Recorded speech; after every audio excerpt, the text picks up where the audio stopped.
सूबे की योगी सरकार 1 साल की उपलब्धियां गिना रही है।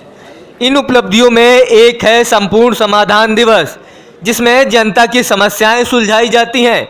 लेकिन सरकारी दावे हकीकत से एकदम अलग हैं।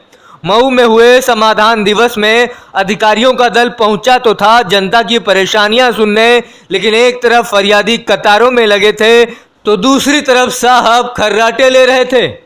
जो अधिकारी जग रहे थे वो भी फेसबुक और व्हाट्सएप में बिजी थे। ग्राम पंचायत में चक्रोड और पोखरी का विवाद, जिसको मैंने वर्षों से अनेकों बार एप्लीकेशन दिया और कोई कार्रवाई नहीं हुई और बार बार चले जाते हैं। हम बस एप्लीकेशन देते हैं और चले जाते हैं, कार्रवाई कुछ नहीं होती है। वो इस तरीके से तो न्याय कभी मिल ही नहीं सकता है, क्योंकि जो हिसाब से अधिकारी जो है यहाँ पे आते हैं, बैठते हैं और अपना मनचाहा काम करते हैं, उसके बाद में चले जाते हैं। जैसी यही महिला हैं जो इनका जो है राशन कार्ड दूसरे गांव में ट्रांसफ़र हो गया है, लेकिन वो किस तरीके हुआ वो कोई नहीं जानता है।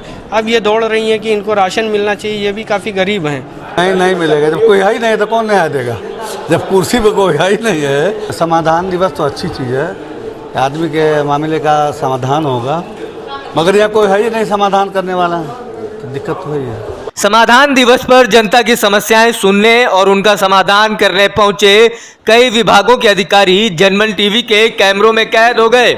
स्वास्थ्य विभाग के वीके गौड़, वस्त्र विभाग के अधीक्षक अशोक राय सोते मिले। इस बारे में सवाल किए जाने पर गौड़ ने कहा कि वो रात में 2 बजे तक जगे हुए थे, इसलिए जब्ती आ गई। वहीं राय साहब तो साफ मुकर गए। सो नहीं दे रहे थे, मोबाइल देख रहे थे, उसी पर ध्यान था। नहीं, सोते हुए आप वहाँ बैठ कर खींच रहे थे, हम भी देख रहे थे, लेकिन ऐसा कोई वो नहीं था कि जो हम सो रहे हों। थानेदार विमलेश मौर्य फेसबुक पर चैटिंग कर रहे थे तो जिला पूर्ति अधिकारी मोबाइल पर ही व्यस्त रहीं।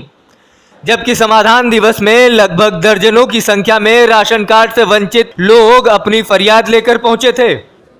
सो रहे हैं, उनके खिलाफ कार्रवाई होगी। हमारे सीडीओ साहब आ गए हैं, लेकिन अनुपस्थित जो है उनके खिलाफ मैं लिख के आज भेज रहा हूँ। लगभग 8 लोग अनुपस्थित हैं। इतना ही नहीं, कई अधिकारियों ने तो समाधान दिवस पर आना भी जरूरी नहीं समझा। कई अधिकारियों की कुर्सियां खाली पड़ी रहीं।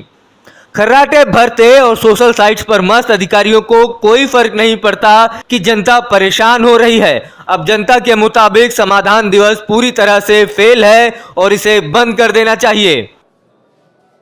नागेंद्र कुमार, मऊ, जनमन टीवी।